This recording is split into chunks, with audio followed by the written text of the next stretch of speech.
Assalamualaikum warahmatullahi wabarakatuh. Saya Said Iqbal, Presiden Konfederasi Serikat Pekerja Indonesia atau KSPI, yang juga adalah Presiden Federasi Serikat Pekerja Metal Indonesia FSPMI. Kebetulan juga saya dipercaya oleh buruh-buruh para pekerja se-Asia Pasifik termasuk dari Indonesia. Dengan izin Allah, saya adalah menjadi pengurus pusat Perserikatan Bangsa-Bangsa Badan ILO, International Labour Organization, yang berkantor di Jenewa. Saya Swiss, saya sebagai ILO Governing Body atau pengurus pusat dari Workers Group pekerja. Baru-baru ini saya diperlihatkan sebuah video yang menyatakan bahwa serikat buruh, di mana saya sedang melakukan konferensi pers sebagai Presiden KSPI dan Konfederasi Serikat Pekerja yang lain, yaitu KSPSI Bung Andi Gani, kemudian juga ada KSPSI Yoris yang 3 federasi ikut terlibat di dalamnya, FSP Lem Arif Minardi, kemudian juga FSP RTMM Tugino, kemudian juga ada FSP TSK Helmi Salim, dan juga ada FSPI Indra Munaswar. Ada juga di situ serikat-serikat pekerja lainnya, PPMI 98, bersama dengan Wakil Ketua DPR RI Pak Sukmi Dasko. Ada juga Panja Balek, pimpinan dan anggota, yaitu Pak Supratman, Ketua Panja Balek RUU Cipta Kerja, Pak Willy, Wakil Panitia dari Partai Nasdem, sebagai Wakil Ketua Panja Balek RUU Cipta Kerja, dan beberapa anggota Panja Balek lainnya ya. Ada juga dari Gerindra, ya, dari Golkar, dari Nasdem, ya, sebelumnya juga hadir dalam rapat yang kami lakukan di hotel yang berada di kawasan Jakarta. Dalam penggalan video itu dipotong-potong bahwa serikat buruh mendukung Omnibus Law. Melalui kesempatan ini kepada seluruh kawan-kawan buruh di seluruh Indonesia dan di seluruh dunia, karena saya adalah disebut juga sebagai tokoh buruh dunia, tokoh buruh internasional, penerima penghargaan pimpinan serikat buruh terbaik sedunia dan penggiat HAM tahun 2013, yaitu bernama PB Elizabeth Velasquez Award yang diberikan di Rotterdam, Belanda oleh FNV Belanda. Para kawan-kawan buruh di seluruh Indonesia dan seluruh dunia, pernyataan dalam video yang menyatakan bahwa serikat buruh, khususnya KSPI, KSPSI Andi Gani, dan beberapa serikat buruh lainnya menerima Omnibus Law adalah tidak benar. Saya ingin mengatakan sekali lagi, adalah tidak benar. Yang benar adalah sikap KSPSI Andi Gani, KSPI, 3 federasi yang berasal dari KSPSI Bang Yoris, yaitu FSP Lem, FSP TSK, FSP RTMM, dan beberapa federasi serikat buruh lainnya, FSPI, PPMI 98, ada 32 federasi serikat buruh tingkat nasional. Kami menyatakan dengan tegas, 1, menolak Omnibus Law RUU Cipta Kerja, khususnya klaster ketenagakerjaan draft pemerintah yang sudah diserahkan ke DPR. Sikap kami tidak berubah, bahwa menolak Omnibus Law RUU Cipta Kerja, khususnya klaster ketenagakerjaan. Terhadap klaster yang lain pun, pandangan serikat buruh jelas. Persoalan AMDAL, persoalan tentang izin terhadap telekomunikasi, persoalan tentang tanah untuk petani pun yang bisa merugikan, termasuk pasal 170 di RUU Cipta Kerja, di mana peraturan pemerintah bisa meniadakan fungsi daripada undang-undang, itu jelas kami tolak. Apalagi klaster ketenagakerjaan, sangat jelas kami tolak. Wahai buruh di seluruh Indonesia dan kawan-kawan buruh di internasional, Sekali lagi, KSPI dan Konfederasi Serikat Buruh lainnya menolak dengan tegas RUU Cipta Kerja Klaster Ketenagakerjaan draft pemerintah yang sudah diserahkan oleh DPR. Yang kedua, sikap kami jelas meminta pemerintah membuat roadmap peta jalan tentang strategi stop PHK massal akibat dampak COVID-19. Seluruh dunia memang tak bisa menghindari dampak dari COVID-19. Ada dua. Satu, tentang persoalan kesehatan. Kedua adalah persoalan tentang ekonomi, khususnya bagi kami kaum buruh terjadi PHK besar-besaran di mana-mana. Karena itu kami minta strategi yang jelas, roadmap dari pemerintah, tentu juga didukung oleh DPR. Bagaimana strategi untuk menghindari PHK besar-besaran? Langkah-langkah yang sudah dilakukan oleh pemerintah kita apresiasi ya. Beberapa kebijakan yang Presiden Jokowi lakukan kita apresiasi.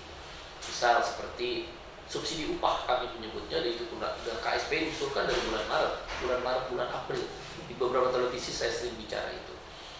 Dan itu sudah terrealisir sekarang. Yaitu subsidi upah Rp600.000 per bulan sampai dengan bulan Desember. Tapi yang kita persoalkan, yang kita tidak setuju, jangan hanya anggota BPJS Ketenagakerjaan saja yang menerima subsidi upah. Buruh-buruh yang bukan anggota atau peserta BPJS Ketenagakerjaan juga adalah buruh warga negara Indonesia. Kalau ada buruh yang tidak terdaftar di BPJS Ketenagakerjaan, yang salah pengusahanya, nakal, nggak bayar. Nah, buruh kan nggak tahu kalau dia nggak dibayarkan. Masa gara-gara pengusahanya nakal kemudian buruh tidak mendapatkan hak konstitusional subsidi upah? Seluruh buruh harusnya mendapatkan subsidi upah. Program kartu prakerja bagi teman-teman buruh yang ter-PHK pun bagi kami merespon baik. Walaupun harus diperbaiki lagi tentang administrasi dan proses untuk mendapatkan manfaat dari kartu prakerja. Program BLT sembako kami dilibatkan, KSPI dilibatkan, beberapa serikat buruh juga dilibatkan dalam distribusi sembako buat orang lain tidak mampu. Program-program itu kita apresiasi dengan baik. Tapi tentu kita tidak boleh berhenti di situ saja. Harus ada roadmap bagaimana mencegah PHK. Karena ini kan nakal perusahaan. Dirumahkan, dibayar gaji 20-30%. Tapi tidak di PHK. Kalau perusahaan tidak mampu PHK, tapi kan perusahaan menghindar untuk membayar pesangon. Tapi tidak di PHK. Tapi hanya dibayar orang kerja 20% sampai 30% gajinya. Itu nggak fair. Nanti tenaga kerja tidak berdaya menghadapi ini. Lemah untuk tenaga kerja. Roadmap-nya harus jelas. Bagaimana menghindari PHK. Kami serikat buruh, KSPI khususnya, saya yakin KSPSI Adigani, dan beberapa federasi serikat pekerja lainnya, teman-teman yang bergabung di GKNAS, kawan-kawan FSPI, PPMI 98, pasti akan siap bersama pemerintah untuk berdiskusi dan berdialog untuk mencari solusi untuk mencegah PHK. Para buruh di seluruh Indonesia dan kawan-kawan buruh internasional melalui apa yang saya bicarakan melalui tim media KSPI ini, saya ingin menegaskan kembali persoalan tentang Omnibus Law. Sikap kami sudah jelas menolak Omnibus Law, RUU Cipta Kerja, khususnya klaster tenaga kerjaan versi draft pemerintah, karena di DPR sudah belum ada draft yang disepakati. Dengan demikian masih berlaku draft pemerintah. Kita menolak keras. Apa yang kita tolak, kita sudah sampaikan beberapa hal kepada pemerintah, kepada DPR, dan ke khalayak publik, tokoh-tokoh masyarakat. Kami mengelompokkan ada 3 konsep. Konsep pertama adalah question and answer. Jadi cara mudah untuk mengetahui Omnibus Law itu mengapa ditolak oleh kalangan buruh, kita buat dalam tanya dan jawab, question and answer, Q&A. Ada 23 item pertanyaan yang untuk menjawab mengapa buruh menolak Omnibus Law itu, khususnya klaster tenaga kerjaan. Saya ambil contoh misal, benarkah upah minimum dihapus? Pertanyaan, question. Answer, jawabnya ya benar. Di dalam Undang-Undang Nomor 13 2003, upah minimum itu ada 2, upah minimum kabupaten kota dan sektoral kabupaten kota, UMK dan UMSK, dan upah minimum provinsi dan sektoral provinsi, UMP dan UMSP. Di dalam Omnibus Law RUU Cipta Kerja, UMK itu dihapus, yang ada tinggal UMP. Memang pemerintah selalu jargonnya adalah upah minimum masih ada, upah minimum masih ada. Mari kita bedah. UMP itu hanya 2 provinsi yang menerapkan, DKI Jakarta dan Daerah Istimewa Yogyakarta.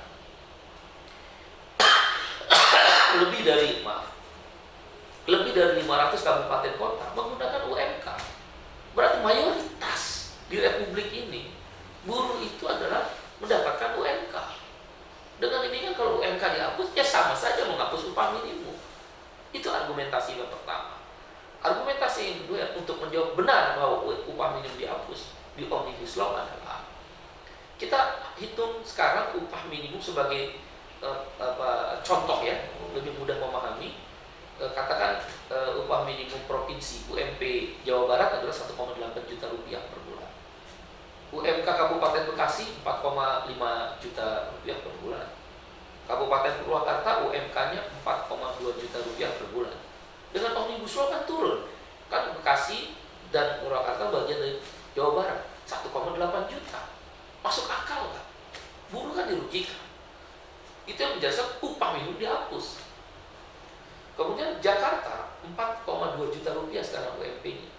Begitu Omnibus Law terjadi, maka Bekasi yang hanya segaris dibatasi sungai, Jakarta 4,2 juta, Kota Bekasi katakan Pondok Ungu 1,8 juta. Masuk akal nggak? Nggak masuk akal. Kemudian ada upah minimum di bawah upah minimum yang disebut upah minimum padat karya. Saya ILO governing body, yang disebut upah minimum itu dalam konvensi ILO nomor 133 adalah safety net, jaring pengaman. Kalau upah minimum sudah ditetapkan oleh pemerintah, apakah dia regional atau nasional, tergantung pilih yang mana, maka tidak ada lagi upah minimum di bawah upah minimum. Dalam Omnibus Law ada upah minimum di bawah upah minimum yang disebut upah minimum padat karya. Itu namanya menghapus upah minimum. Yang terakhir, dalam peraturan pemerintah nomor 78, Presiden sendiri loh yang menandatangani, yang menyatakan kenaikan upah minimum adalah berdasarkan inflasi plus pertumbuhan ekonomi. Padahal dalam undang-undangnya kebutuhan hidup layak. Tapi oke lah, PP-nya ternyata merubah itu. Kenaikan upah minimum adalah inflasi plus pertumbuhan ekonomi. Omnibus Law merubah hanya pertumbuhan ekonomi. Terus penyesuaian harga barang yang kita sebut inflasi gimana? Itu kan salahnya menghapus upah minimum definisinya menurut konvensi ILO nomor 133. Question and answer yang kedua saya ambil contoh, pesangon dihapus. Benar. Pertanyaannya, apakah pesangon dihapus? Jawabannya benar. Yang pertama, argumentasinya kenapa di dalam pesangon benar dihapus adalah, saya ambil contoh di dalam Undang-Undang Nomor 13 2003 yang disebut pesangon itu ada 3 komponen, biar kawan-kawan buruh juga tahu. Yang pertama adalah uang pesangon itu sendiri, UP. Yang kedua adalah komponen uang penghargaan masa kerja, UPMK. Dan yang ketiga adalah uang penggantian hak atau UPH yang nilainya 15%. Nah, kalau salah satu itu dihapus, maka sama saja uang pesangon dihapus. Dalam Omnibus Law, uang penghargaan hak dihapus, nilainya lumayan, 15%. Uang penghargaan masa kerja bahkan UPMK dikurangi. Berarti jawabannya benar, pesangon dihapus dengan dihapusnya UPH. Kemudian juga dikurangi dengan dikuranginya nilai UPMK. Kemudian argumentasi yang lain menyatakan bahwa pesangon itu dihapus di Omnibus Law adalah bahwa di situ dikatakan di Omnibus Law itu adalah outsourcing bisa seumur hidup, semua jenis pekerjaan, dan batas waktu tidak ada, bebas-bebasnya melalui agen outsourcing. Karyawan kontrak juga seumur hidup, tidak ada pembatasan jenis pekerjaan yang boleh menggunakan karyawan kontrak. Sebebas-bebasnya, tidak ada batas waktu kontrak. Nah, kalau karyawan kontrak dan karyawan outsourcing nggak mungkin dapat pesangon. Pemerintah mengatakan ada program JKP, jaminan kehilangan pekerjaan, tapi yang bayar iurannya kan buruh. Masa kita membayar pesangon pakai uang kita sendiri dengan mengiur? Nggak masuk akal sehat. Yang ada disebut unemployment insurance. Lain lagi itu sifat dan karakteristiknya tidak seperti yang dimaksud JKP. Dan itu juga nggak jelas iurannya itu dari mana. Di dalam Omnibus Law itu tidak jelas. Dengan sifat pekerjaan karyawan kontrak seumur hidup, karyawan outsourcing seumur hidup, otomatis pesangon itu hilang. Karena disitu dikatakan dapat JKP juga 1 tahun masa kerja. Loh, kalau saya pengusaha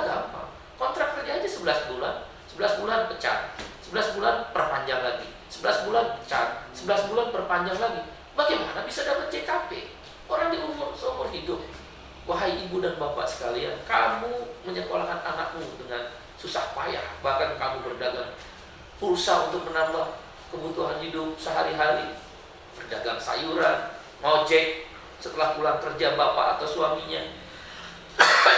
Begitu selesai anak kita sekolah, masuk ke dunia kerja, masuk ke pasar kerja, tanpa perlindungan oleh negara, dikontrak seenak-enaknya, tanpa batas waktu, tidak punya masa depan. Oh, ini akan memudahkan easy hiring, easy firing. Ini negara Pancasila, keadilan sosial bagi seluruh rakyat Indonesia. Setiap warga negara berhak mendapat pekerjaan dan penghidupan yang layak. Negara harus hadir, kemanusiaan yang adil dan beradab. Negara harus hadir dalam menciptakan lapangan kerja, juga harus ada perlindungan, tidak mudah ter-PHK. Kalau ada menteri yang mengatakan easy hiring, easy firing, periksa Pancasila-nya. Apakah sudah sesuai dengan norma-norma cara berpikir dengan cara apa yang terkandung dalam Pancasila? Gak bisa. Gak bisa orang bisa dipecat seenaknya. Emangnya kita barang? Orang bisa direkrut seenaknya hanya karena mereka pemilik modal. Nah, Omnibus Law itulah yang kami kemas kemudian untuk memudahkan bertanya, dan kami akan sebar. Itu kami akan tayangkan nanti dalam video berikutnya, Q&A, ya, tanya jawab. Yang kedua adalah konsep ringkasan eksekutif. Di situ juga lebih mudah membacanya. Mengapa para buruh menolak? Dan yang terakhir kami buat kajian dan analisa secara filosofis, ontologis, sosiologis, ya, psikologis. Kita gunakan sandingan draft pemerintah, RUU Omnibus Law, Cipta Kerja, Klaster Tenaga Kerja. Kemudian di sini ada kolom yang kedua adalah kolom tentang Undang-Undang Tenaga Kerja, baru di kolom ketiga analisa dan konsep, dan usulan Serikat Pekerja Serikat Buruh. Usulan Serikat Pekerja Serikat Buruh jelas kami sampaikan pada DPR melalui pimpinan DPR, Wakil Ketua DPR RI Pak Sukmidasko, dan pimpinan dan anggota Panja Balik Pak Supratman, Pak Willy Aditya, kemudian juga ada Panja Balik, ada Bang Dahlan, Arteria Dahlan, ada Pak Gaus dari PAN, Arteria Dahlan dari PDIP, Pak Hendrawan Pratikno, Pak Sturman dari PDIP, ada juga Pak Lampak dari Golkar, ada juga Pak Willy dari Nasdem, dari Gerindra bahkan ada Obon Tabroni, ada Habibur Rahman, ada Bang Dasko sendiri, ada Pak Maman, ada Pak Heri Gunawan, lengkap Gerindra 9 orang di balik. Kemudian dari PKB juga ada, baik yang ibu maupun yang bapak. Kami sampaikan dengan jelas bahwa sikap KSPI, KSPSI Andigami, 3 federasi di KSPSI Yoris, dan beberapa federasi lain yang totalnya 32 federasi, kami menyatakan 2 hal. 1, keluarkan klaster ketenaga kerjaan dari RUU Cipta Kerja. 2, kalaulah klaster ketenaga kerjaan itu tetap ada, maka Undang-Undang Nomor 13 Tahun 2003 tidak boleh dirubah dan direvisi. Dengan demikian, klaster ketenaga kerjaan hanya memuat beberapa hal. Misal, tentang pengawasan ketenaga kerjaan untuk menunjang agar investasi itu lebih mudah. Yang kedua, meningkatkan produktivitas. Di klaster ketenaga kerjaan dibahas, yaitu pendidikan dan training, pelatihan dan pendidikan, tujuannya untuk meningkatkan produktivitas. Yang ketiga, mungkin klaster ketenaga kerjaan Omnibus Law itu berisi hal-hal yang belum diatur di dalam Undang-Undang Nomor 13 Tahun 2003. Misal seperti industri startup, para pekerjanya bagaimana perlindungannya. Kemudian juga di industri UMKM, para pekerjanya bagaimana. Di transportasi online, Gojek, Grab bagaimana. Itu silahkan kita diskusikan. Tapi Undang-Undang Nomor 13 Tahun 2003 sebagai perlindungan dasar, the limitation protection, perlindungan protection floor paling rendah, paling minimal, Undang-Undang Nomor 13 2003 di sektor manufaktur harus jangan dikurangi. Makanya kalau perlu keluarkan klaster tenaga kerjaan. Nanti kita diskusikan lagi di dalam undang-undang terkait lainnya. Kalau mau tetap ada klaster tenaga kerjaan yang membahas 3 hal itu tadi, tentang produktivitas, terkait dengan education and training, pelatihan dan pendidikan. Yang kedua adalah tentang pengawasan ketenaga kerjaan agar tidak ada lagi penyimpangan-penyimpangan terhadap tenaga kerjaan, dan industri yang sekarang sedang berkembang yang tidak termaktub di dalam Undang-Undang Nomor 13 2003 seperti industri startup, industri UMKM, kemudian juga transportasi online. Saya pikir sikap kami jelas. Sekali lagi saya ingin menegaskan, tolak Omnibus Law, RUU Cipta Kerja, khususnya klaster kekerjaan, klaster ketenagakerjaan, draft pemerintah, kawan-kawan buruh setanah air dan kawan-kawan buruh di seluruh dunia. Pada awalnya ketika Pak Presiden Jokowi mendengar apa yang menjadi aspirasi kaum buruh, kemudian Presiden meminta DPR menunda pembahasan RUU Cipta Kerja klaster ketenagakerjaan, kami respon dengan baik. Kami bersyukur dan berterima kasih pada Presiden Jokowi yang responsif terhadap masalah. Dan sampai hari ini masih ditunda, belum dicabut pidato Presiden Jokowi tersebut. Oleh karena itu kami mengusulkan memang pada Presiden waktu itu dibentuk tim. Kemudian turunlah menteri terkait, Menko Perekonomian, Menko Polhukam, Mensesnek, Kepala KSP, Menaker, kemudian sebagai PIC-nya adalah Menaker, membentuk tim teknis. Kami ikut terlibat KSPI, KSPSI, AGN, dan beberapa serikat buruh lainnya. Keterlibatan kami yang pertama kami tanya ketika rapat kedua. Kami bertanya pada pemerintah, dalam hal ini diwakili oleh Kemenaker. Saya, Ailo Gawunibodi, paham bahwa setiap rumusan hukum perburuhan atau hukum ketenaga kerjaan, maka dia harus melalui mekanisme tripartit untuk direkomendasikan kepada user. Karena pemerintah Indonesia sudah meratifikasi konvensi ILO nomor 144 tentang tripartit, lembaga tripartit. Kalau menteri yang minta, nanti berarti usernya menteri, bentuknya permen atau kepmen. Karena ini RUU, undang-undang, berarti usernya adalah presiden. Maka nanti hasil pembahasan yang melibatkan komposisi unsur tripartit yang dipimpin oleh Kemenaker itu, saya bilang bentuknya rekomendasi. Apakah ini disepakati? Mereka menolak semua. Yang saya maksud mereka adalah pemerintah dan pengusaha. Pengusaha hadir pada waktu. Bahkan dengan arogan, Apindo hadir mewakili kalangan pengusaha, mengembalikan draft yang kami serahkan, draftnya kelompok kawan-kawan serikat buruh. Dan pemerintah mengatakan pertemuan ini adalah pertemuan hanya untuk mendengarkan pandangan-pandangan saja. Kalau demikian buat apa unsur tripartit dilibatkan? Karena konvensi ILO nomor 144 itu menjelaskan hukum internasional. Kalau dia melibatkan unsur tripartit, maka ada rekomendasi ke presiden dalam hal ini. Karena RUU rancangan undang-undang. Nanti biarlah presiden memutuskan akan menggunakan nggak rekomendasi ini. Bisa saja digunakan sebagian, bisa digunakan rekomendasi sepenuhnya, bisa juga tidak digunakan sama sekali.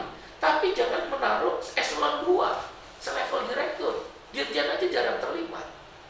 Ini kan mengecilkan peran serikat buruh, kesetaraan, mutual trust, and partnership equality. Saling percaya dengan kesetaraan, partner, mitra setara. Itulah esensi konvensi ILO, International Labour Organization Convention, number 144. Pemerintah tahu, Menaker tahu itu, Dirjen tahu itu. Tapi karena jawabannya begitu, maka kami bereaksi. Pertanyaan saya kedua pada waktu itu dalam rapat yang kedua, apakah kalau kita ada satu persoalan kemudian Bapak Ibu tidak sebagai pimpinan rapat, pemerintah dalam hal ini Kemenaker tidak bisa memutuskan, apa yang akan kami? Oh, kami akan tanya ke pimpinan, akan kami lawan pimpinan. Kalau gitu buat apa kita rapat? Maka kami KSPSI AGN Andigani, KSPI, kemudian juga ada beberapa serikat pekerja lain keluar. Karena nggak ada makna. Buat apa? Maaf sekali lagi. Bagi kami kesan yang kami tangkap hanya sebagai alat legitimasi. Sekali lagi versi kami kesan sebagai alat legitimasi, sebagai stempel kesan kami. Karena itu kami nggak mau, karena akan mempertanggungjawabkan pada jutaan anggota buruh dan puluhan juta buruh yang belum berorganisir. Karena Omnibus Law seperti saya jelaskan sangat mengancam masa depan buruh Indonesia. Pesangon yang dihilangkan atau dikurangi, upah minimum yang dihilangkan, jam kerja yang eksploitatif, orang bisa kerja Senin sampai Minggu nggak ada libur, yang penting 40 jam seminggu.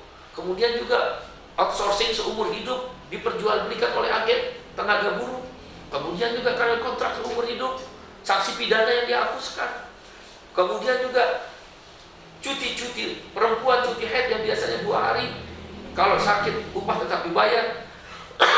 Di Omnibus Law boleh cuti haid tapi tidak dibayar, ya orang nggak mau tetap masuklah walaupun cuti haid akhirnya. Sama aja menghilangkan cuti haid, menghilangkan cuti menikahkan anaknya, membaptis anaknya, cuti panjang dihapus. Siapa yang mau kayak begitu aja? Jadi pendapat kami yang keluar dari tim teknis pemerintah itu hanya sebagai stempel. Dan faktanya ketika kami ketemu DPR pun menjelaskan memang tidak ada yang berubah draft. Kalau kita buat apa tim teknis? Langkah kami menurut kami sudah tepat. Maka kami pergi ke DPR karena posisi terakhir, bahasa saya dari last samurai. Last samurai adalah last guard, benteng terakhir, penjaga terakhir di DPR. Karena proses politiknya kan udah jalan. Draft udah masuk, sudah diserahkan oleh Menko Perekonomian mewakili pemerintah bersama tim, sudah diterima oleh pimpinan DPR. Ketua DPR bahkan yang menerima. Berarti kan proses politik sudah jalan. Walaupun alhamdulillah kita berterima kasih oleh Presiden Jokowi ditunda dulu sementara ini. Ada proses untuk terus berdialog. Maka kami sampaikan kepada DPR, kami keluar dari tim teknis. Akhirnya DPR, dalam hal ini pimpinan DPR, Wakil Ketua DPR Pak Sufmi Dasko merespon bersama Ketua Panja Balik RUU Cipta Kerja pada waktu Pak Supratman, ya, bahkan ada Sekretaris Fraksi Golkar. Kemudian juga belakangan ada Wakil Ketua Panja Balik Pak Willy Aditya mengusulkan dibentuknya tim bersama antara DPR dan Serikat Pekerja yang tidak setuju dengan pendapat kami, ya, sekali lagi ini pendapat kami sebagai stempel atau legitimasi, alat legitimasi. Maka dibentuklah tim bersama dan bahkan Pak Willy Aditya Wakil Ketua Panja Balik lebih detail lagi, bikin tim perumus. Tim perumus itu melibatkan TA-TA, tenaga ahli daripada masing-masing fraksi. Sehingga TA-TA itu bisa mencatat apa gagasan-gagasan serikat buruh, dituangkan dalam DIM, daftar inventarisir masalah. Itu bagi kami sebuah apresiasi yang bagus buat DPR. Dan DPR sudah bekerja dengan gagasan-gagasan dan tindakan, tidak hanya gagasan. Itu yang membedakan antara tim teknis dengan tim perumus. Kami berpendapat, sekali lagi, kami yang berpendapat, kalau kami di tim teknis hanya sebagai alat legitimasi atau stempel saja, tanpa hasil, tanpa ada rekomendasi yang jelas. Tapi di tim perumus, di tim bersama dengan DPR, ikut terlibat dalam proses politiknya, ikut terlibat gagasan-gagasan yang dituangkan di dalam daftar interaksi masalah. Nah, itu bedanya. Ini bukan lagi sebagai alat legitimasi atau alat stempel. Ini sudah ikut dalam proses politik. Karena proses politik itu di DPR. Dan Pak Mahfud MD sebagai Menko Polhukam selalu bilang, silakan ke DPR, silakan pengaruhi DPR, silakan lakukan pendekatan-pendekatan politik DPR. Dan DPR memang secara kewenangannya memang membuat legislasi bersama pemerintah. Dia perlu mengadakan RDPU, rapat dengan pandangan umum. Tapi ini melebihi RDPU, dibikin tim teknis dan tim perumus. Oleh karena itu kami harus masuk. Tetapi masuknya kami ke tim besar DPR dan tim perumus DPR bukan berarti menghilangkan strategi perjuangan kami. KSPI, KSPSI, AGN, federasi-federasi yang bergabung di Bang Yoris ada 3 federasi, dan GKNAS, FSPI, PPMI 98 yang kami sebut konsep lobby aksi, konsep lobby and action, CLA atau KLA, konsep lobby aksi. Aksi-aksi yang kami lakukan untuk pengawalan, mendukung DPR yang telah membentuk tim perumus, tapi kan harus dikawal. Belum ada hasil, kecuali sudah ada hasil, sudah jelas, sudah ada tanda tangan, sudah ada draft yang ditandatangani para pihak, Panja Balik dan Serikat Buruh dan stakeholder lain. Tapi sepanjang itu belum, aksi tetap menjadi pilihan untuk mengawal, untuk memastikan tim perumus itu berjalan. Nah, potongan video yang konferensi pers antara DPR dan Serikat Buruh yang tergabung di tim perumus itu mencederai demokrasi yang sedang kita bangun. Dia menggunting dalam lipatan. Itu membuat buruh marah-marah. Wahai orang yang membuat video-video semacam itu atau nanti video-video lainnya, percayalah, Anda sedang menggunting dalam lipatan, membangunkan kekuatan yang sedang tertidur. Kami sedang mencari jalan yang moderat, yang moderasi, yang dalam sistem demokrasi itu dibolehkan. Kalau aksi sesuai konstitusi, kalau dia lobby, bagian dari proses negosiasi. Mempersiapkan konsep sudah kita lakukan 3 konsep saya berikan. Jadi Anda justru video-video potongan-potongan itu saya tidak tahu siapa pembuatnya, siapapun Anda. yang membuat video-video potongan yang justru seolah-olah ingin mencari muka kepada pemerintah. Ya, atau seperti maaf sekali lagi, beberapa waktu lalu dikritik kan para pesohor yang menjadi influencer, kan dikritik, akhirnya beberapa pesohor pun minta maaf. Nah, cara-cara yang demikian termasuk memotong-motong video untuk mencari muka pada pemerintah seolah-olah adalah untuk mendukung Omnibus Law. Itu mencederai demokrasi dan justru menyudutkan presiden. Langkahmu itu justru menyudutkan presiden yang sedang melaksanakan sistem demokrasi, di mana RUU diserahkan pada DPR, proses politiknya sedang dilakukan DPR. Wajar kalau rakyat termasuk serikat buruh ikut terlibat dalam proses politik di DPR. Tapi kamu cederai dengan potongan-potongan berita-berita bohong, hoax. Itu bikin marah gerakan buruh di bawah. Oleh karena itu, kaum buruh di seluruh Indonesia, teman-teman buruh di internasional, jangan percaya dengan berita-berita hoax tadi. Langsung klarifikasi kepada kami. Kapan saja Anda bisa mengklarifikasi kepada saya. Pada HP saya rasa nomor HP saya sudah beredar di mana-mana. Sudah disadap di mana-mana kalau kata orang. Tapi saya tidak peduli lah. Yang penting saya hanya peduli bahwa saya fokus untuk berjuang untuk buruh demi Indonesia yang lebih baik dalam koridor demokrasi, dalam koridor konstitusi. Dan saya masih percaya sebagai pimpinan buruh, sahabat saya Andi Gani Nenawea, sahabatnya Presiden Jokowi. Saya sahabat dari Andi Gani Nenawea. Saya percaya kita, Andi, saya dan pimpinan buruh lain tidak ada maksud apapun pada presiden. Karena presiden sedang menjalankan perintah konstitusinya dan DPR pun sedang menjalankan tugas konstitusinya. Sebagai rakyat, kami pun perlu menyuarakan suara-suara kami sebagaimana diberikan amanah dalam konstitusi. Kaum buruh teruslah berjuang. Hoax hindari, jauhkan berita-berita bohong. Jangan lawan dengan hoax lagi, justru jelaskan. Video kali ini oleh tim media KSPI, ada dari tim media FSPMI, tim media Aspek Indonesia, tim media Farkes, tim media SPM, dan pengikut Iswan Abdullah Channel, ya, juga ada puluhan ribu orang, ya. Siapapun Anda yang menonton siaran ini, percayalah, saya Iqbal, dan sahabat saya Andi Gani Nenawea, sahabat saya pimpinan-pimpinan buruh lain, kami cinta Republik ini. Tidak ada keinginan lain selain menjaga, melindungi para buruh dari kepentingan pemodal yang serakah, kepentingan asing yang ingin menguasai sumber daya alam Indonesia tanpa melalui jalur konstitusi, mau pakai jalur bypass melalui Omnibus Law.